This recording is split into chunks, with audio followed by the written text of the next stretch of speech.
Oh!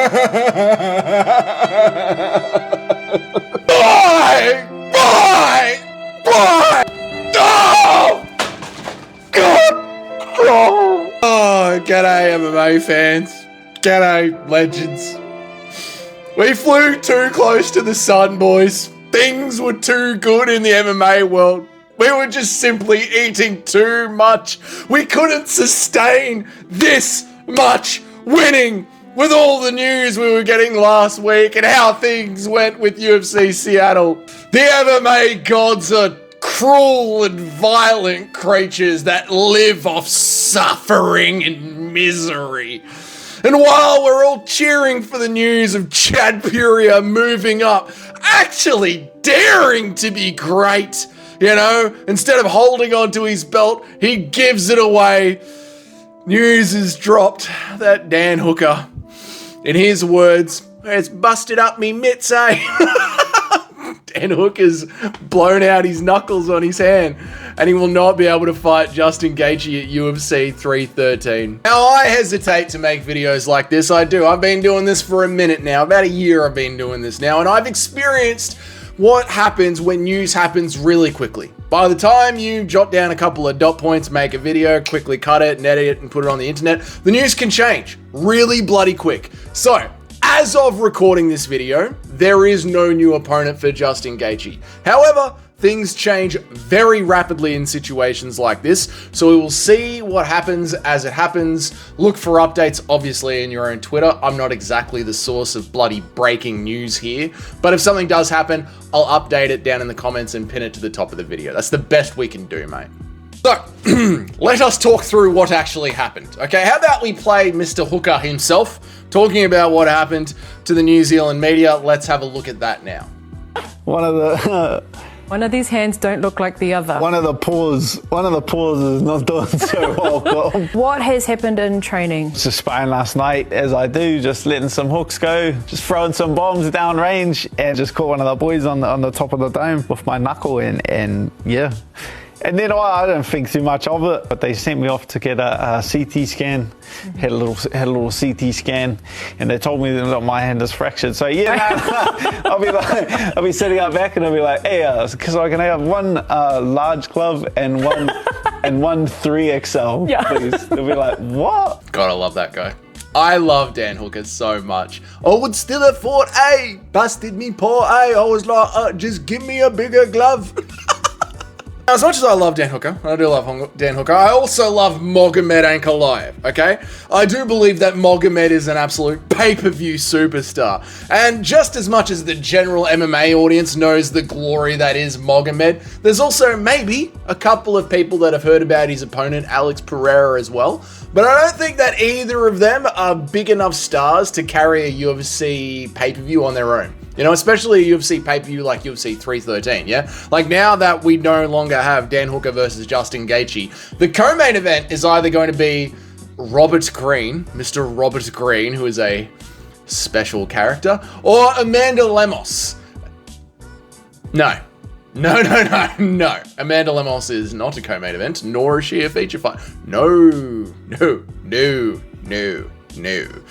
Gaethje war, it must stay. It must stay on the card, okay? Now, I don't think it's getting cancelled. Because according to Justin Gaethje's Snapchat, yes, his Snapchat. What are you doing, Justin? You dirty dog using Snapchat. I see you, bro. It's all good. Play your game. I don't know if you're married or not. All right, you snap away, mate. According to Gaethje, a replacement is in the works, and I love this. I love this a lot. You know, a lot of people have put their hands up to take this fight. One person that has put their hand up to take the fight is Moicano, which I love. 2x is good. They have enough to... That is a horrible Moicano accent. Moicano needs money. 2 weeks is good. I have enough time for 2 or 3 sparring sessions. I will be ready. That one's not bad. That one's not bad. I love the Moicano one. I think that is a highly competitive fight. Moicano, he didn't take much damage against Islam Makhachev, which is good. He was rear naked choked. Yeah, it was all on the ground, essentially. So, you know, since he'll have time to recover from the training camp that he went through for the Beneil Dariush fight that turned into the Islam Makhachev fight, now that he's got 2 or 3 weeks notice to cut the weight, I think this could work out for him. And let's face it, The UFC could offer to do this fight at a catch weight at 160 instead of 155 if they really needed to do that for anyone to step in here, okay? Of course, with this happening on such short notice, and Moicano being someone who would step up on short notice now twice for the UFC, it really wouldn't be that bad for Moicano's career if he lost this fight, you know? He could have the excuse of it being on short notice, and not only that, I really believe that us, the fans, and the UFC, and Dana White would carry a lot of water for him, help make some excuses because he has done some favors if Moicano does lose that fight. And if Moicano beats Gaethje, well then he is essentially exactly back where he was just before. In fact, I would say beating Gaethje is better than beating Beneil Dariush. So this is a great fight for Moicano to try and snatch. Another person who has put their hand up into the mix is Mateusz Gamrot. No. Fuck Gamrot. Fuck him. I hate him. The next person to put their hand up, and I love this. I love this. I can't express to you enough how much I want this one to happen, is Rafael Fiziev. And he simply says, let's run it back. Now, I love everything about Fiziev, okay? I love his fight style, the Muay Thai, broken English, love it. I love that he looks like a Viking. Honest to God, he has been one of my favorite fighters for the longest time. And it upsets me that he has been away for so long in this channel's history. And I do believe, it is one of my more unpopular takes, but god damn it, I stand by it.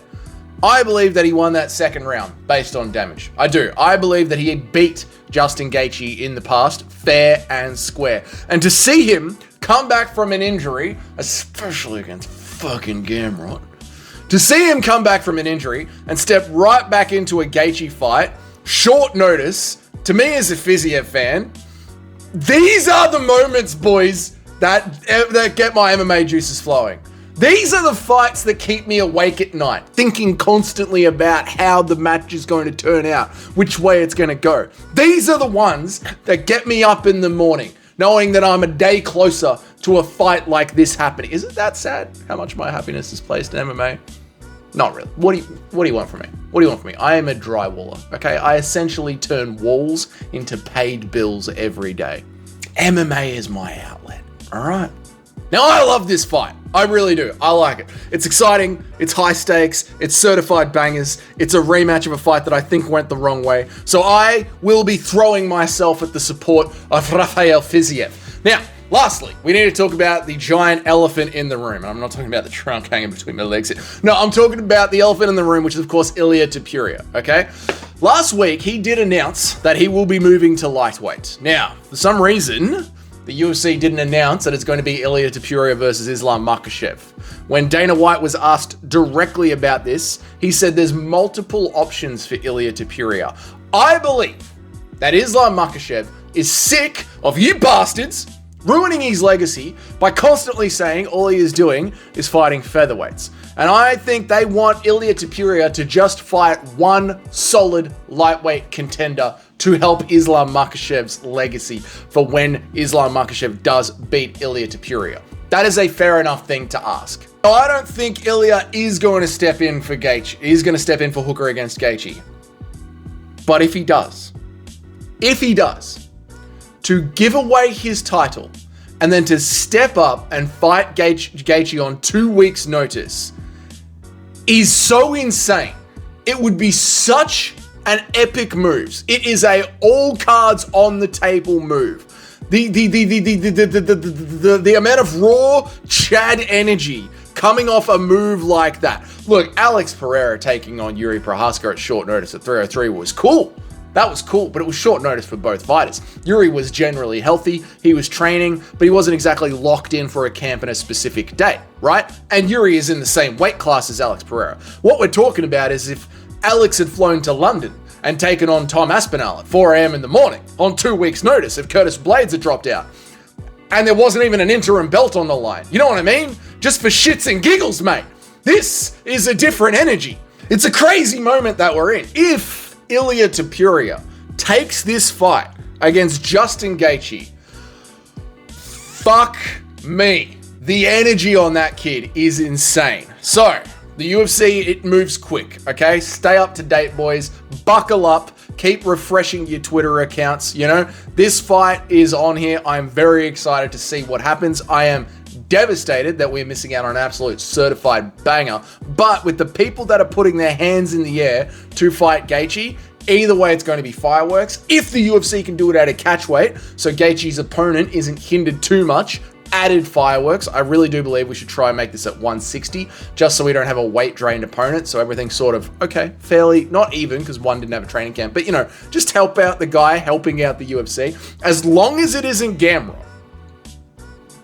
let's see what happens. Let it play. Let it play. That's it. That's the video today. Obviously, there was a different video plan, which we'll just do tomorrow, but this is pretty big news, so I thought we had to cover it.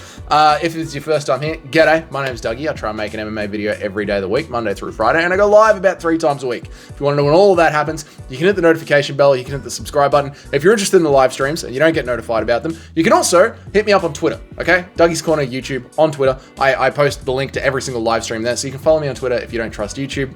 I don't bloody blame you, mate. If you're already on board with the channel, please leave a like. It helps the channel grow, so I'd really appreciate that. And if you're one of the paying members of the channel, thank you so much. Your names are up on the next slide. Until then, you'll have a great day, and I'll see you all in the next video.